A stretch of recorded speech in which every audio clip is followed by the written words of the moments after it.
Picture a windowless data center. Somewhere in the dark, between the blinking server lights and that low, constant hum of cooling fans, there's a system that some say quietly pulls the strings of the entire global financial system. They call it Aladdin. Now look, it's not a genie and it's not a lamp. But if you listen to the cinematic internet myths, the ones that absolutely love a good techno thriller, it is allegedly this single, hidden, algorithmic brain. A black box that processes risk for roughly $20 trillion in assets, essentially whispering to the titans of Wall Street exactly when to move, when to freeze, and when to run for the exits. It sounds terrifying, right? The perfect modern financial mystery. Okay, let's dive into this. Because in this explainer, we are going to step right behind that legend. While certain corners of the internet really love to paint this system as some rogue AI ruling the markets from the shadows, we're going to look closely at what the actual evidence suggests. We'll set aside those hype-driven legends for a second to investigate what this really is.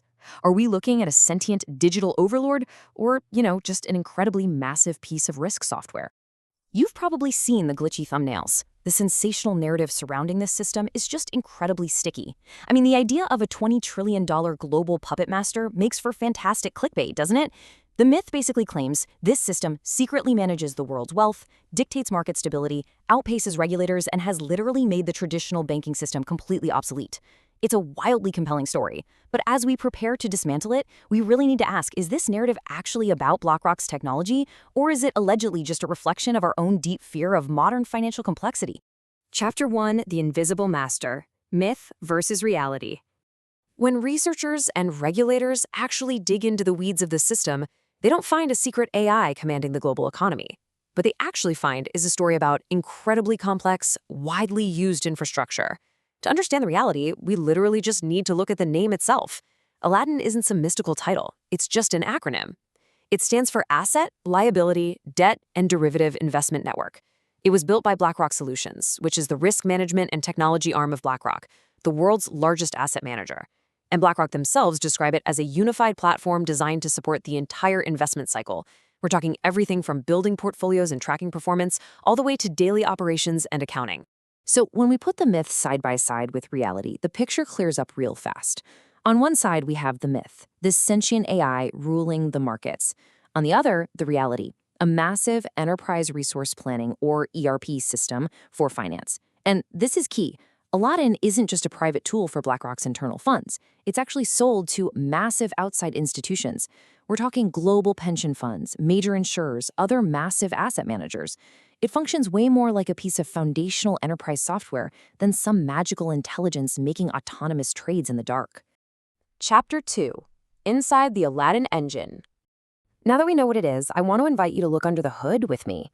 How does this highly scrutinized engine allegedly think? How does it actually process all that information? Well, according to public descriptions, the mechanics are highly logical and structured. Step 1, the system ingests incredibly large data sets. Step 2, it applies historical factor models right onto that data. Step 3, it runs scenario simulations, including Monte Carlo-style stress tests. In plain language, that just means the software estimates how portfolios might behave under a really wide variety of different simulated market environments. It screens, it measures, and it surfaces risk sensitivities and market correlations. And this brings us to an absolutely vital distinction. Aladdin is a decision support tool. Think of it as a ridiculously powerful financial microscope, not a giant red execution button. It does not move the markets on its own. It helps institutions see what might happen if they choose to move. The evidence is totally clear here that the ultimate choice to buy or sell an asset still sits squarely with human portfolio managers. Chapter 3, 20 trillion in the same room. So, we've stripped away the sci-fi fantasy, right? But that doesn't mean we shouldn't be paying close attention. Because when we shift our focus to the jaw-dropping scale of the system, well, this is where the genuine, real-world systemic concerns actually begin to emerge. Now, what's really interesting here is the sheer volume of capital involved. Public reporting and third-party commentary suggest that in recent years, Aladdin has processed or overseen roughly $20 to $21.6 trillion in assets. Let that sink in. But I need to carefully clarify something. Aladdin doesn't actually own this capital, nor does it directly control it. Rather, the portfolios representing this enormous sum of money are simply being analyzed, tracked, and risk managed through this single shared infrastructure. BlackRock actively positions the software to handle this kind of scale by designing it as an API-first ecosystem. It's built for the pace of modern finance, a modular enterprise platform integrating various external data providers and service partners. So it's not a monolithic black box. It's a central, highly integrated lens through which massive institutions view their wealth. But when that much capital is looking through the exact same lens, new problems start to pop up. Chapter 4: Systemic Risk and Herding. Let's pivot away from the fake, cinematic risks of AI mind control and look at the very real, alleged vulnerabilities of global markets relying so heavily on just one piece of infrastructure. Regulators are absolutely not losing sleep over a rogue algorithm. They're worried about concentration risk. Listen to this quote from the UK's Financial Conduct Authority, who flagged that the failure of a large portfolio and risk system could cause serious consumer harm or damage market integrity. The U.S. Financial Stability Oversight Council has similarly examined whether this heavy reliance on external risk models warrants some closer scrutiny. Because, when everyone relies on the same tools, the entire system naturally becomes heavily concentrated. The specific danger we're talking about here is known as the herding effect.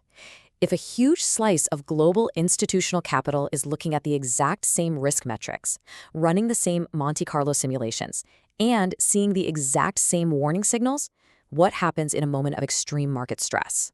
The fear is that these institutions might react by selling the same assets simultaneously, de-risking the same regions all at once, and ultimately severely amplifying market swings. And this brilliantly illustrates the problem. Think about it like everyone using the exact same GPS app during a massive traffic jam. If the app tells every single driver on the highway to take the same alternate side street to avoid a crash, well, that side street immediately becomes a gridlock disaster. The individual choice is completely rational, right? But because everyone receives the same signal at the exact same time, it creates a highly coordinated systemic problem. Chapter 5: Power, Strategy, and Dependency. Beyond the potential for market swings, we really have to examine the strategic implications of BlackRock operating in a dual capacity. They are both a dominant global asset manager and a critical software provider to their own peers and competitors. This dual role creates two very different perspectives. For the clients actually using the software, the appeal is obvious. They get incredible operational scale, consistency, and a unified system that lets them see all their bonds and derivatives in one place. But for critics, there are some really tough questions. By combining asset management with enterprise software, BlackRock gains unparalleled insight into how other institutions structure their portfolios and respond to risk. And that naturally raises questions about potential conflicts of interest and deep structural dependency. What this creates is a subtle but incredibly potent lock-in.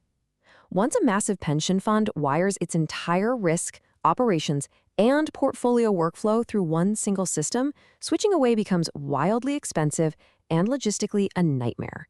So, no, it isn't global mind control, and it's certainly not a secret coup.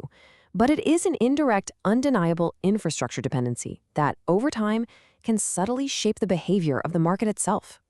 The sober verdict. As we bring this explainer to a close, let's just strip away all the lingering cinematic drama. Let's dim the lights on the techno thriller and focus strictly on the grounded truth, based on the evidence we've explored today. So the crucial point is this: Aladdin does not make banks obsolete. It doesn't bypass regulators. They still perform their distinct legal and supervisory functions. The capital is controlled by the institutions, not by the platform. What Aladdin actually is a dominant institutional risk infrastructure. Its power is very real, but it's indirect. It influences market behavior through standardization, scale, and correlation, coordinating decisions across a huge slice of capital, but it absolutely does not independently control the global financial system. That reality might be a bit less sensational than an AI ruling the world, but honestly, it leaves us with a much more important dilemma to consider. As our financial infrastructure becomes increasingly advanced and centralized, we really have to ask ourselves, do shared systems like this make global markets safer through vastly superior risk management, or do they actually make the system more fragile through concentration and herding?